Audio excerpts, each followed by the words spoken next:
Propagate చేయటం. ఇప్పుడు అంటే విష్ణుప్రియ కూడా చెడు మార్గంలో వెళ్ళిందని అనుకోవాలా?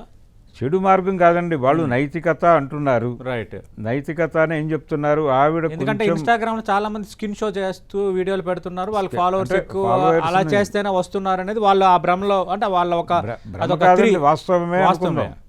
వాస్తవమే.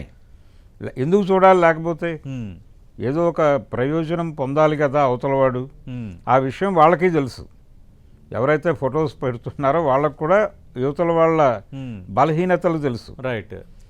మనకి చాలా కాలం క్రితం తేజ్దీప్ కౌర్ గారు ఆవిడ పొజిషన్లో ఉన్న రోజుల్లో ప్రెస్ మీట్ పెట్టి టీజర్స్ గురించి మాట్లాడారు. ఆవిడ టీజర్స్లో 15 సంవత్సరాల నుంచి 70 ఏళ్ల వరకు ఉన్నారు అంది ఆవిడ. అంటే చాలా లార్జ్ దీనిలో ఉంది ఏజ్ గ్రూప్లు. కాబట్టి ఈ తరహా ఫోటోలు కన్జ్యూమ్ చేస్తున్న వాళ్ళు అన్ని ఏజ్ గ్రూప్స్ ఉన్నారు. కాబట్టి ఇది లార్జర్ మార్కెట్ అనే ఉద్దేశంతో ఇక్కడ ఎంటర్ అవుతున్నారు. పర్టికులర్గా ఈ సింగిల్స్ పెరగటము అనేది ఈ వ్యాపారానికి ప్రధాన పెట్టుబడి. ఓకే.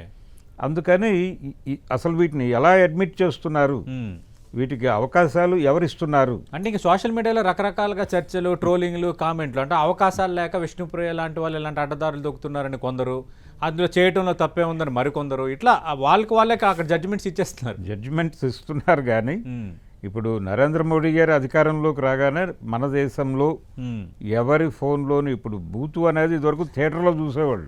బ్లూ ఫిల్మ్ అనేది ఎవడన్నా వేస్తే పోలీసులు దాడి చేసి ఆ థియేటర్ సీజ్ చేసేవాళ్ళు. ఇప్పుడు ఫోన్ జేబులోకి వచ్చేసింది, బూత్ కూడా జేబులోకి వచ్చేసిన సందర్భంగా ఈ సైట్స్ ఓపెన్ కాకుండా మేము కేర్ తీసుకుంటామని చెప్పాడు ఆయన. అవును, నిజంగానే కేర్ తీసుకున్నారు కానీ అది సాధ్యమయ్యే వ్యవహారం కాదు. వేరే ఐడెంటిటీతో అవి మళ్ళీ వచ్చినాయి, ఫోనుల్లో నడుస్తున్నాయి. దాన్ని కాదు అని చెప్పడానికి ఎవరికి రైట్స్ లేవు. చూస్తున్నారు, జనాలు కన్జ్యూమ్ చేస్తున్న మాట వాస్తవం.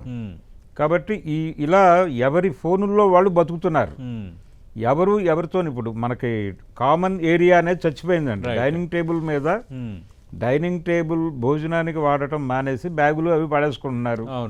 డ్రాయింగ్ రూమ్ లేదు, కామన్ ఎంటర్టైన్మెంట్ ఏరియా లేదు, కలిసి టీవీ చూడటం అనేది లేదు. మనకి 6 BHKలు 7 BHKలు ఇల్లు వస్తున్నాయి.